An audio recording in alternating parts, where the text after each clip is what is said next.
ولو الله من الشيطان الرجيم بسم الله الرحمن الرحيم اللهم صل على سيدنا محمد نبي الأمي وعلى آله وصحبه وسلم تسليما كثيرا بارين لو هنار هننا والهدا كونتين حمبي نولمو نار صلاتي هنا نادوكاتو ولو غادام منتو yo ولو غادام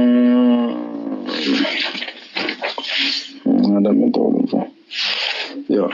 wolun ada iyahu nastaqiru wa bihi nasta'inu mbide ma nyini inna iyahu ta'ala Allah nasta'inu mbide maro mi khairo nyini na ta'ala Allah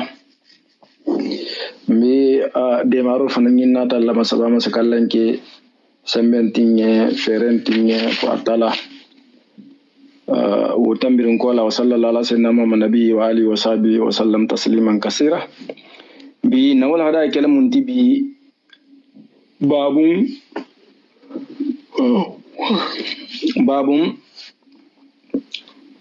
aku bunda bijang babu ma bunda bijang bunda mi nabi kumalanye fenga lankene mola koto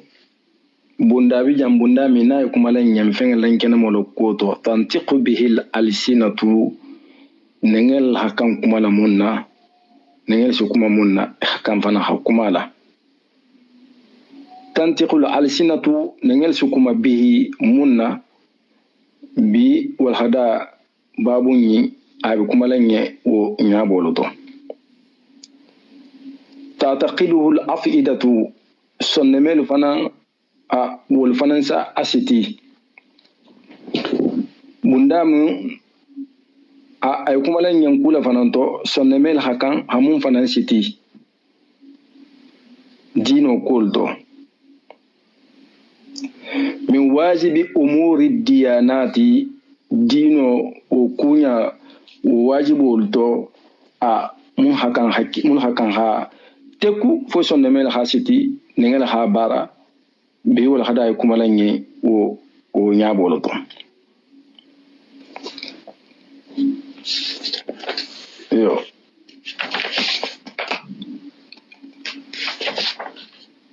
yo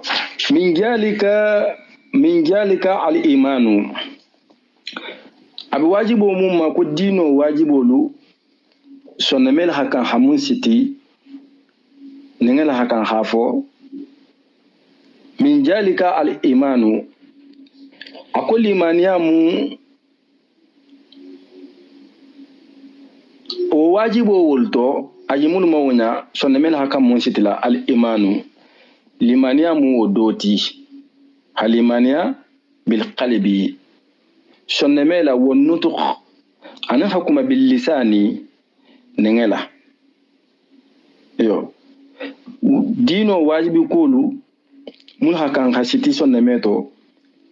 adomu indi khalimaniya o wajibo dole mu indi folo khalimaniya bil qalbi sonne mela ngimu wajibo lati mu hola limaniya hatara keri isonne mela akana ki da dorona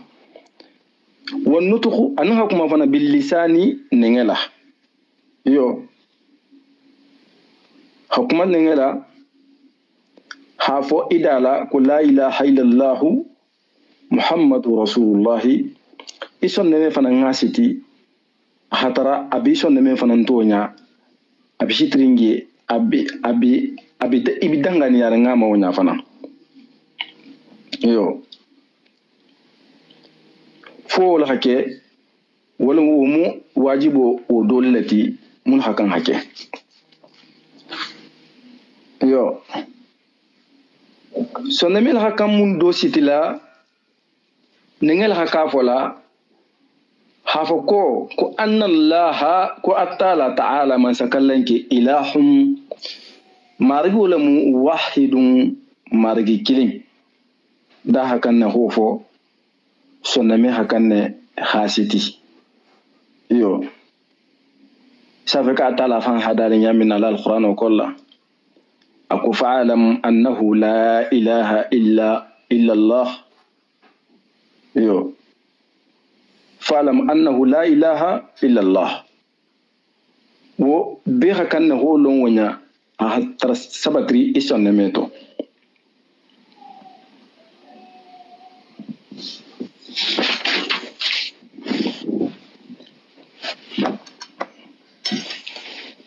سنمي كان غين سيتها فكو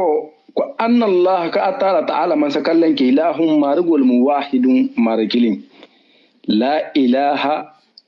باتو مارغ كتان تيجي مونغا كم باتو لا باتو متونياتي أو غيره نامن جاتا لالتما سبا ما سكلن جان أجانتم بكم بامبانا لي نون تانون كوما فولو مونفو نيني abe mu fasar kilina ti barajan tambi abambanna la mo kan xamu fo idala khasabati ison nemeto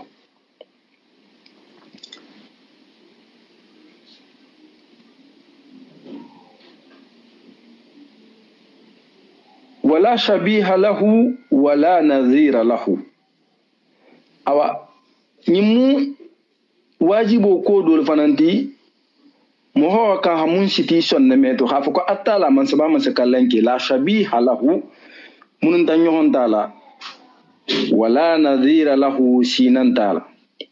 munun tan yohon tala la jato to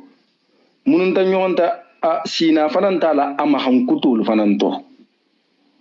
adama nin hakanna hayim fanan siti sonne meto mun dur wa dino sitindo a wajibo a dole mun yinti ihan situation ne meto ko atala munun tan yogon tala a jato to sinan tala ma hankutol to hakan ne o situation ne meto wala walada lahu wala walida lahu wala sahibata lahu nyimu dino wajibo ko dol fananti mo kan mun situation ne meto hafu ko atala la walada jata nakasir mambo la wala dalahu jata nakasir mambo atala mahankutu senun to jata nakasirin wo mambo atala mahankutu senun to isa fo comme alquran fanna ta nyaminna lam yalid wa lam yulad wala walida lahu atala mambo jata nakasirin to jata nakasirin mambo atala to ala fana mambo jata naksirinto dinta bulu muhammad wulu wala sahibata lahu lam yofana ta tala bulde yo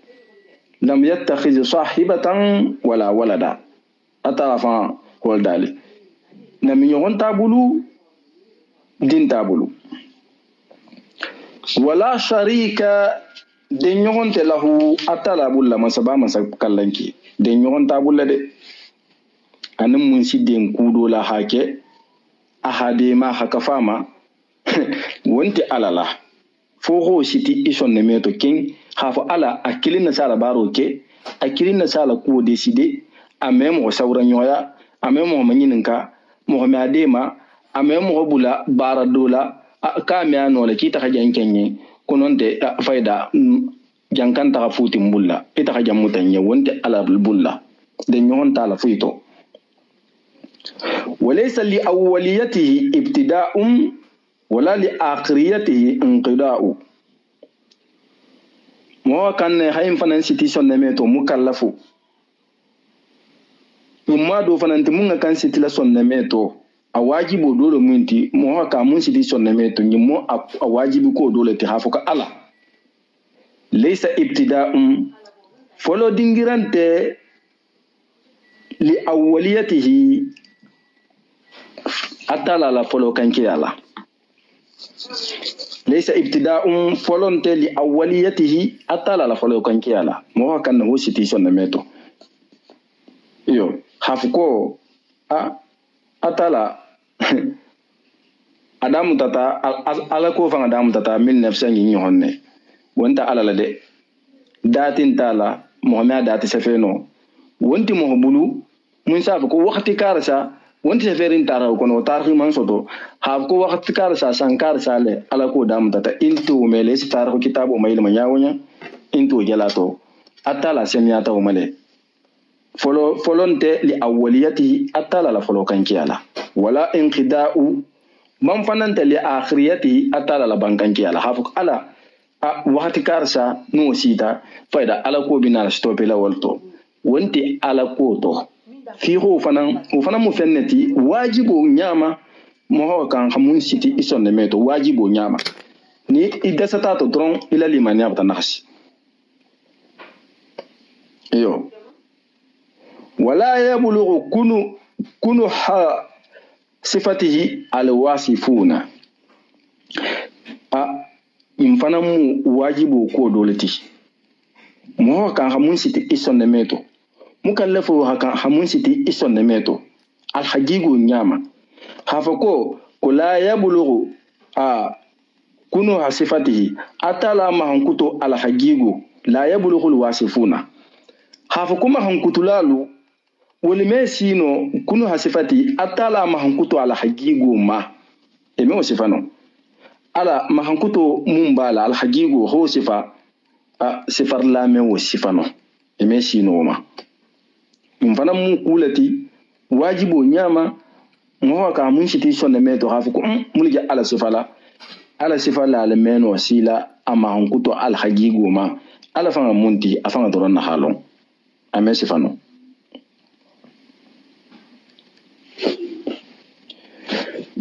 ولا يحيط بأمره المتفكرون من فنم واجب التي من فنم واجب دولتي من بواجب يارين أدم دينما حاستي سنمي لكو قاتلا لا يحيط المتفكرون يخين سيتي سنمي لك قاتلا لا يحيط المتفكرون مو خين دنغنيا كو كسمر لا كندولو mohamul bi ishimala mohamul bi emira la tahsilalu wol megoren katro kene bi amurihi atala la kunyala yo muli bi emira la alakoto isa alako mira nyawonya ime atala la ko goren katno ira sa danga ma faida ntaba famu dannam yan sidi sonne meto ko simarlalu muli bi emira la atala la koma hatala la ko jahandi wol me sino wole me goren katiro keno bi amuri ya tala la kunyala khimira ma hira sha danga ma faida nyinna mu anyage telefon wonte ala koto o me fahamuno ala la koto ala la ko isa mira nyawonya ima goren katino ala la kunya ame goren katino iko situation ne meto wonya yo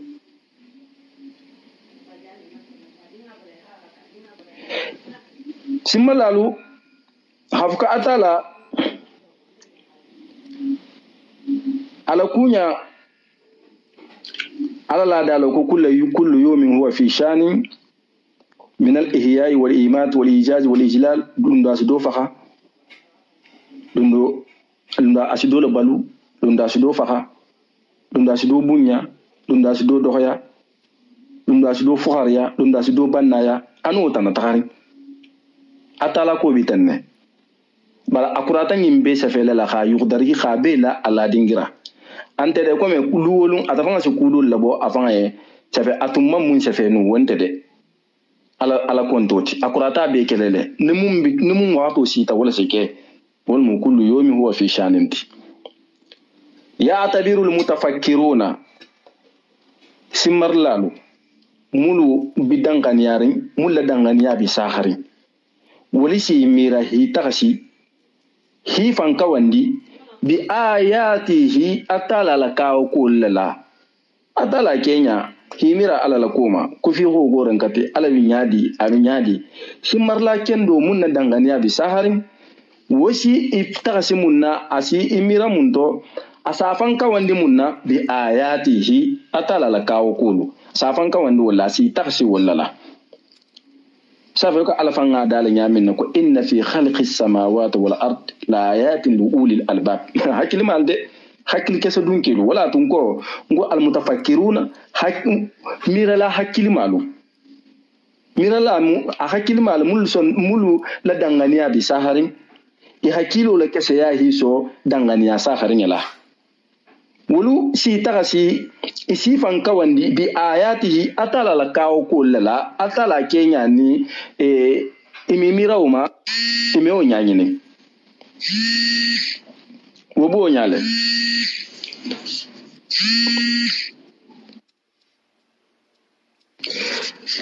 wala yatafakkarun atala hakil kesa dunkelu patala fanko ko li ulil albab إن في خلق السماوات والأرض لآيات لأولي الألباب حكي كشمالو ملا حكي ما يهيسو سنمي ملا حكي ما يا إلا فندو ما يهيسو لمانيا ساحرين لا ولو لا يتفكرون ولمي ميرا فيما إيتي ذاته أتالا جاتو وكينيا أتالا جاتو والحجيغو إمي ميروما atala jato al hagigu ko fi rosoto imimir imeo nyanyini iyo imeo mira imi fantasi wala ko fi rosoto ko fi rosi o dangalama imeo ke iyo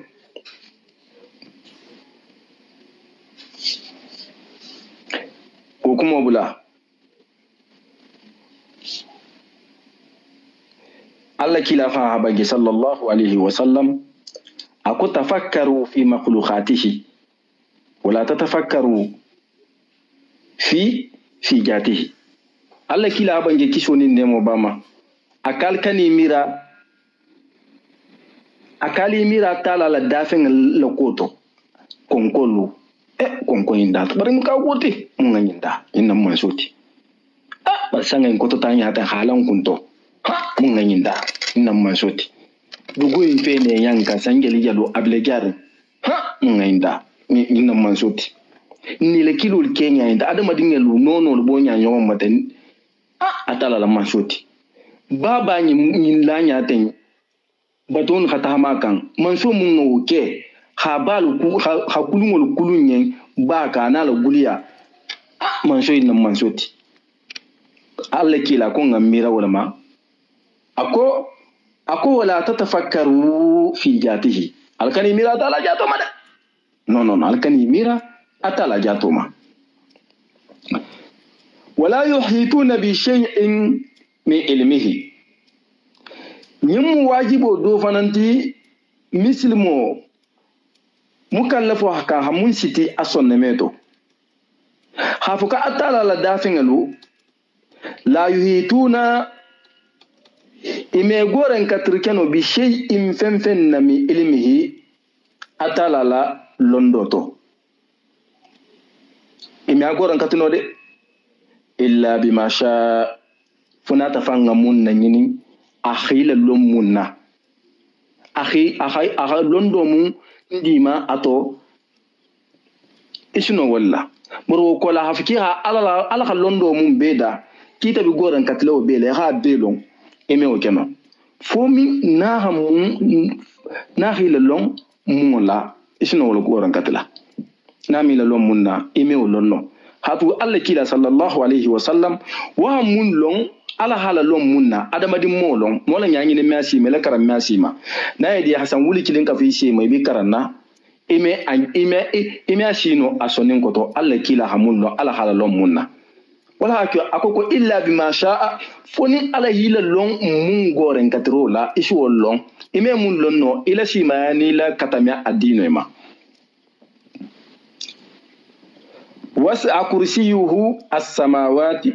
wal arda ala man saba masa kallanke ala kursi ayiru wata la sangama anin banko yo ayiru wata la sangama anin banko ala hagiga mo wolu siya mangal nata enka hafko kursi fatima lem mum bisa harin mun ngabum la resukoto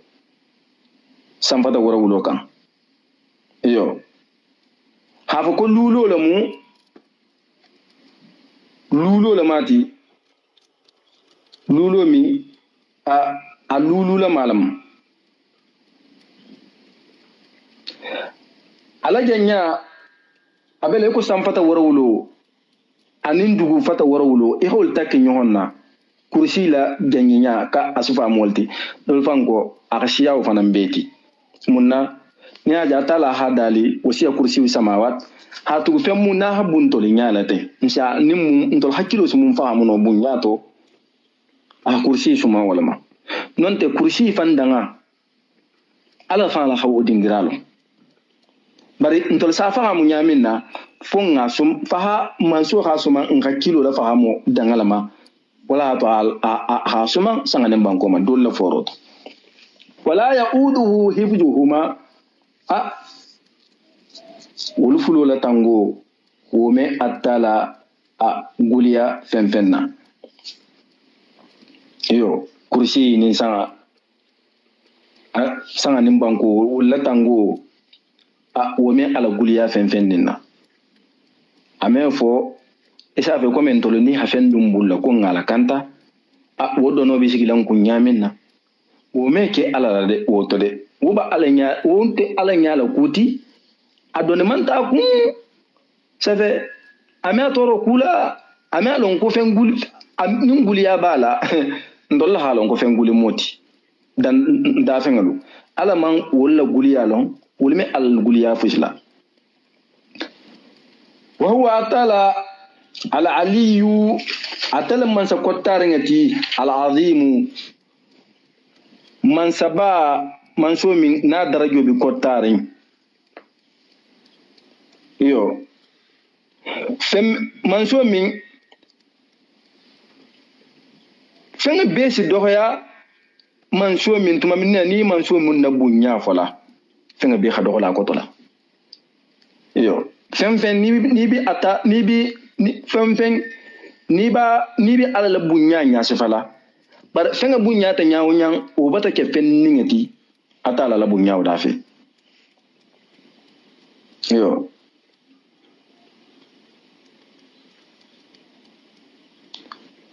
ala alimu atala lamu mansallon nati manso min nabi lonni kobe abi kobe keso sotori fenga mili ni mo hol halon mun bi kering non ta mun ti kering ala bi lonni nga abela al khabiru manso mun bi nyingirin ko me bema mun nugunta mun den kenamata atal bi nyingiringa abema atal mu khabiruti al mudabbiru manso mi mansaba masa kallanke mun shi kunyal teben mun ga kunyal la bangalon yo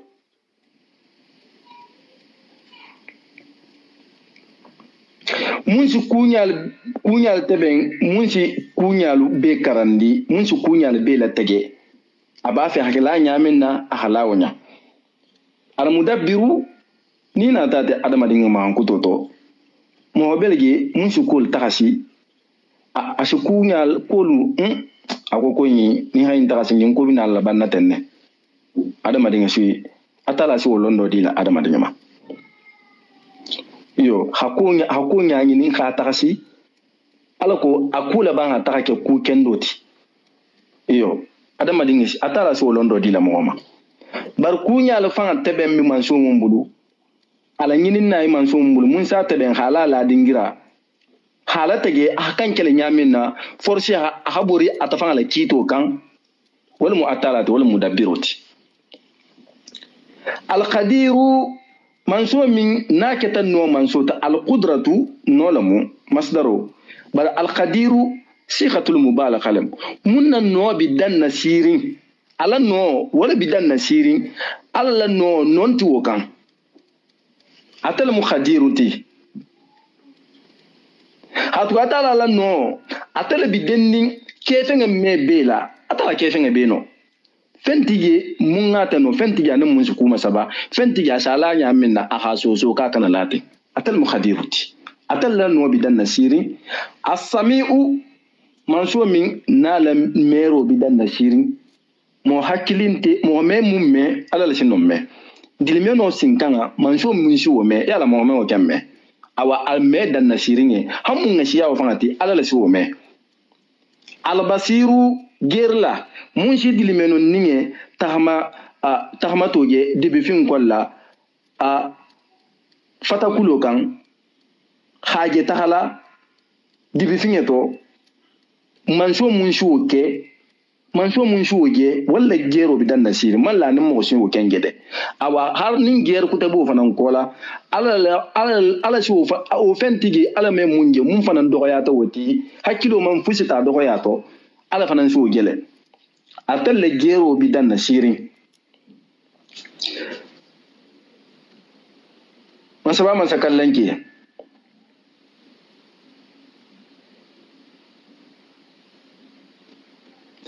العلي أتالا لما سكوتارنتي الكبير من سبا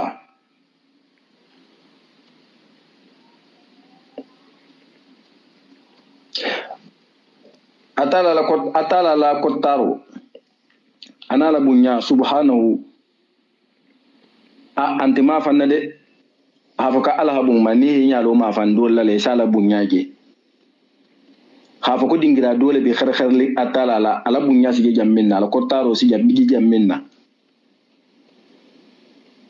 ala atala la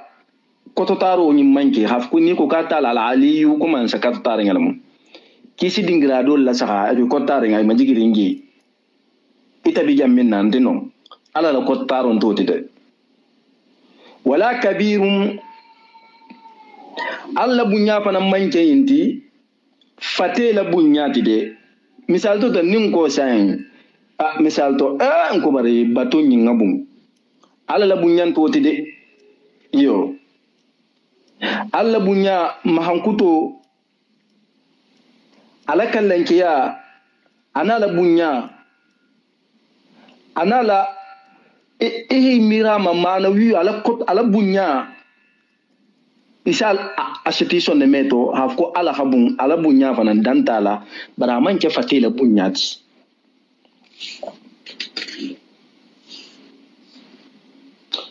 wa annahu mukallafu akan situation de meto mu wajibilati mi kallafu akan mun do fanan situation de meto hafko atala man saba man sakallanki fawqa arshihi abala la resi santole bijatihi ajato fangala masaba masakallanki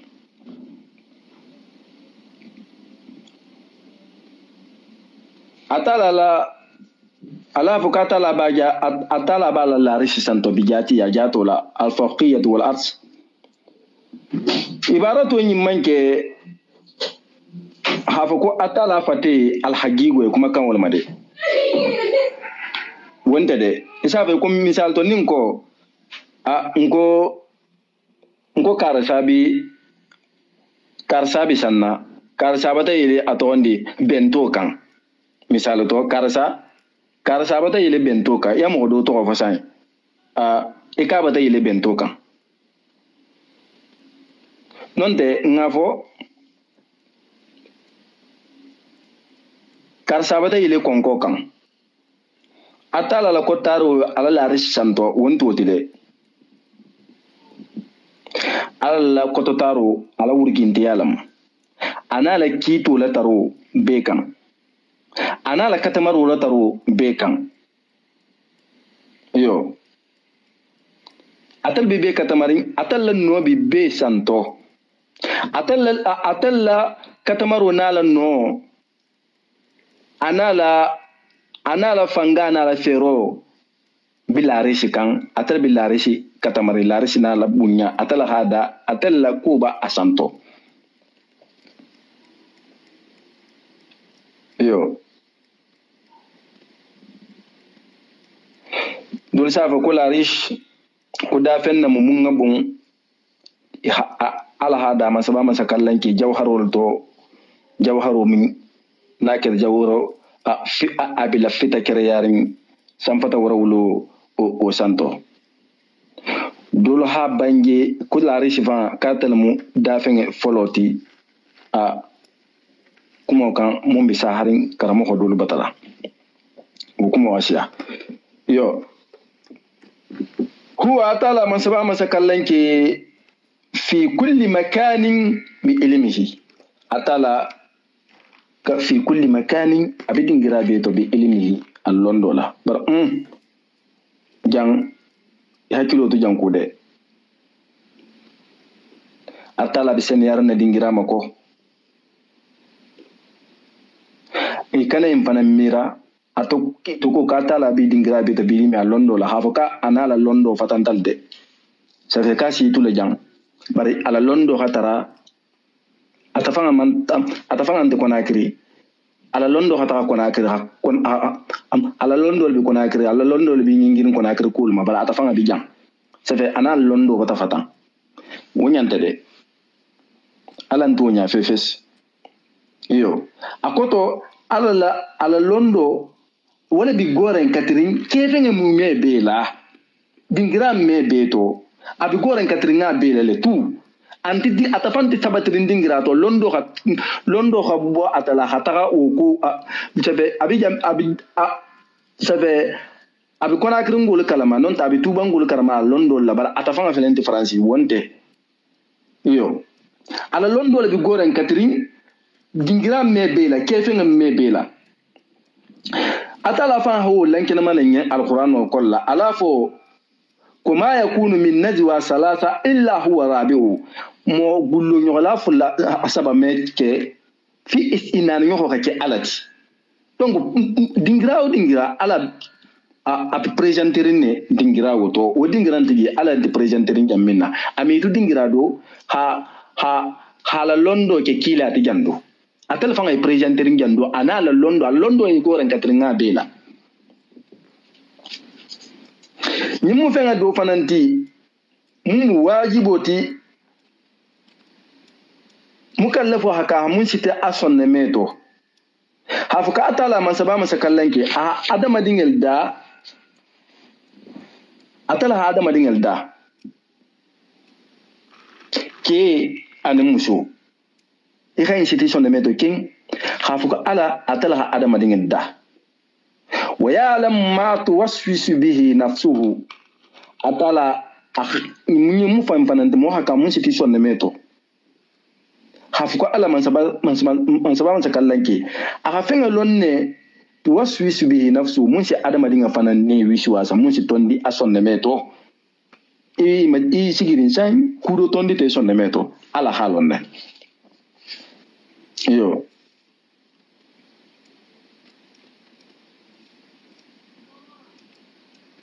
yo hari alquran ko la atala la daro ko wama ansanihi illa shaytan yo ko fen ni man ni nala ko fo shentano wo dingira to shentano non ti shentano bulu ho adama din yalla nyina adama din hakkilon ti son shentano bula son men tabulu ama dingira lon ada shentano me ku keno hakula sabati ame ku bayino sonne me ba ala la bulu bari ala la si shentano sartila yo altel shentano sartima hi sonne me tabula o wato akititi mamun na sonne me la koto asu shentano le assistano le wakilindi wo kola manon te sentano me ku keno afan ame ku bayino ku be bala lagu wala to ako atela fanga long mun tuwaswisi bihi nafsu adamadin sonne me si wisi wasa mun na mun si tonde adamadin sonne me to ala la ko long iyo atela fana me marlinkela وهو تعالى من سبا مسكلنك سبحانه وتعالى أقرب إليه أتلها ستو آدم ديننا من حبل الوريد خسيا سنمينا أدنجلوت يو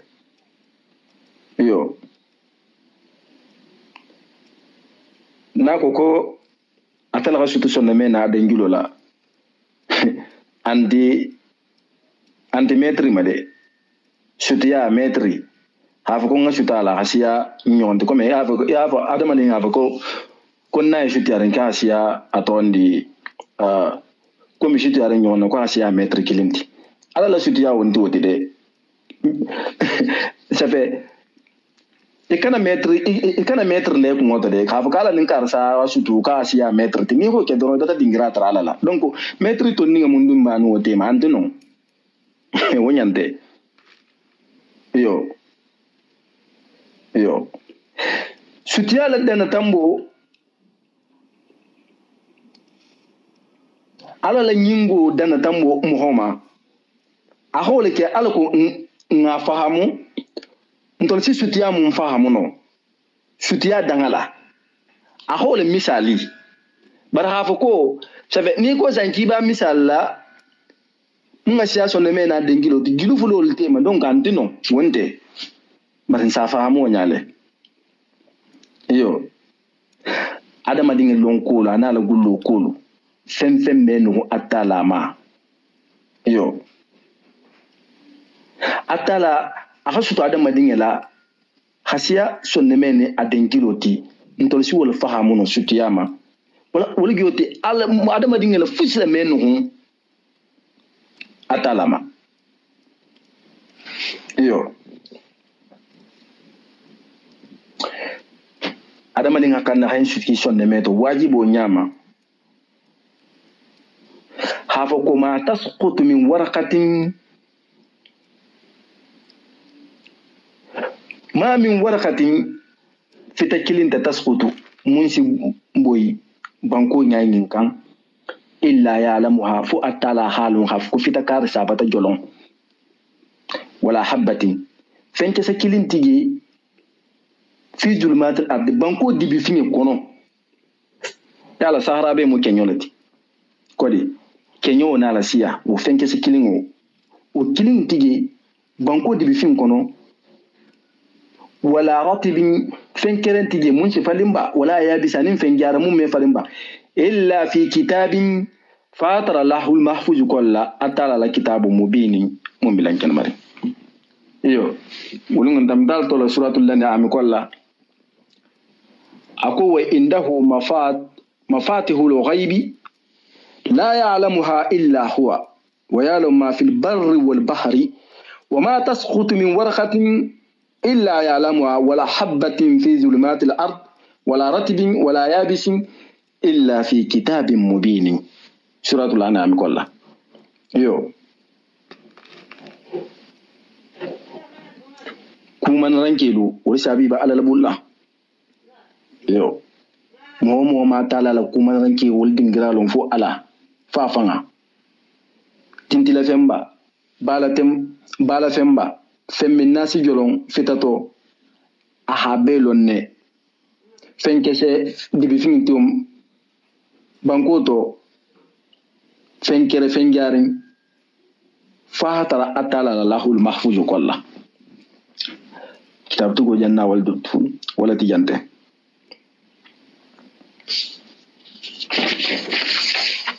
yo adamani hakan ne hayin situation da meta tugun ha danganiya hafkata la masaba masakallan ke alal arshi istawa katala akanyantale abila akanyantala alal ars la risi kansanto masha Allah dingra injang hafkata la masaba masakallan ke akanyantale la risi kan kanyan moli jama e kana fa ko kar sabata yile wa hando kan hisigi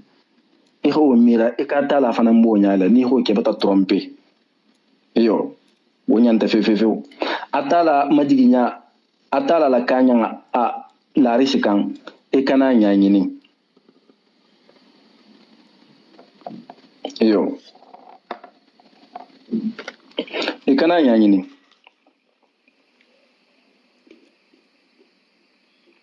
hatu lonna balu maringe imesi no mun singono ningama eko ibn shahab ni maliki na la akafunyo balu maliki kundango nulo wolkole akoto itol television din no ma hafukata la istiwaun abika inna la resikan ibata soma bari hafo akoyi mun nginina akanyanta kan nyadi abinyadi into nyanginina into bal into ve ko fi hote ya long itol dan tanonne yo imam na maliki fa bangi al istiwa'u nyinna koto ako al istiwa'u ma'lumun be halo ne istiwa'u monti nimo majigi fenkan akanyan dage hilaja be ho koto lon al istiwa'u ma'lumun be ho lon bar atala tafto wal kayf atala kayan ni larisi kan nyadi majhulun wo man long mo ma long ay kanyan nga kan nyaminna ako wasu'alu anhu hanyin karo kyoma atala kayan sankanya da atala kayan sankanya atala majida sankanya bid'atun won bidi alati muhammad kan hanyin karo ke mum ma ku kurun wale iman kan hanyanyini iman kan ho nyanyini won ku kurun walati iyo majhulun wal kayfa nyamin majhulun hafo atala ay majigita laris kan nyamin na majhulun wa mu fennate mun mallonko wal imani bihi wajibun bar halimaniya woma hafuka tala istawa al arshi atala kayan ta laris kanne halimaniya woma wajibun wa mu wajibo lati mai ta mishi mai hakan ne khason woma hafuku yo al istiwa wal arsh atala bi abikayin da laris kan wo kuma kan anyi ika kan ne khason woma wajibo lo moti ala nindi da Allah rismale hafa sare hadan no ay maji ya ka dun da janna bo da janna kana wonya nyinin barka songa ma wajibu mu wajibu tini hibanga ma yanni bang atala la lim ibadi bang limania doma ala la koto wa su'alu anhu bid'atun hanyin karo kyama farfarfari atala istawala al arshi tawala al arshi wudum binyadi ranga nyadi kana wonya nyinin bidi ala moti kukurun wal moti kana woke alkayin ta Allah rishi kan ya don ku fate malam dun da mota janna ikano nyanyinin iman ka nyanyinin na imam na maliki hol bangi akot yo awasile wahtawa atala agoran katala al haqiqo nyama wa alal mulki ihtawa atala la man sayafana o fanan goren katale ko mebema hagigo fanan nyama ke fenge mebe kan alaman se ya goren katale ke fenge be ka telbe goren katrin fenge bela abe tu be ba tel maroto be ba tel sagoto be ba la ya marul kono ni hiba ngama ahiyan kata alaman sabama sakallenke be ba la nolo koto yuryu konko sang bagi na ba fi haba be la ja sa be la ja na ba fi konko en be monyongo sa be monyongo na ba fi yurgu en be la ja sa be la ja na ba fi habela mumu ya si be la mumu ya na ba fi hamun ken ya mina so ken ya talbi goren katrin da fi ngam be ma ke fi ngam be ma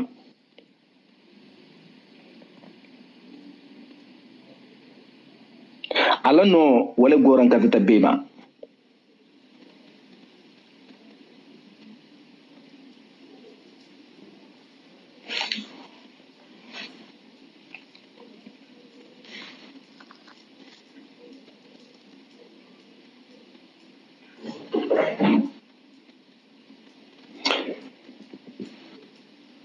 wala hul asma'u al husna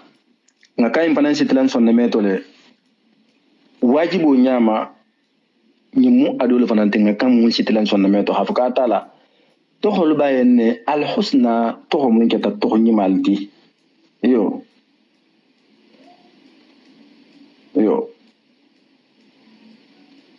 isa ver comme nga atobi konondo mun long harna tara fenkuta bigi atala tokol belege mun nga siyawo ti mamun long ntol nyingi ta mumma wo mu tobi kontol ti mun nata alla kila la hadith sanun ko sallallahu alaihi wasallam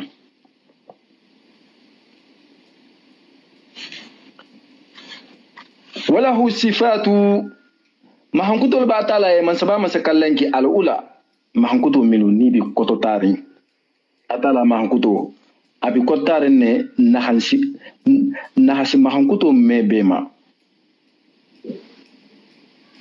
atala amahankuto bi kotutare ne nahansi mahankuto mume beldenema wasifatu mahankuto ba taala ne subhanahu wa ta'ala al ula mahankuto milu ni bi kotare a nahasi mahankuto mume be ma amahankuto ni nahasi mahankuto mamuno wa sallallahu ala sayyidina muhammadin wa ala alihi wa sahbihi wa sallam bi bin nabi wal hadada najannabi insha Allah hafu baringen mebel den ni nyen ko assalamu alaikum wa rahmatullahi ta'ala wa barakatuh alko wal hadala meha sonia hatu na jamfa ya jawta amena fahamu amena alame mena diasina lohbo kamala mabi ta fanan danjang hal mebel den ni konton barengelu na gras kunda alfalu hafa being ani muslimu mebe ko assalamu alaikum wa rahmatullahi ta'ala wa barakatuh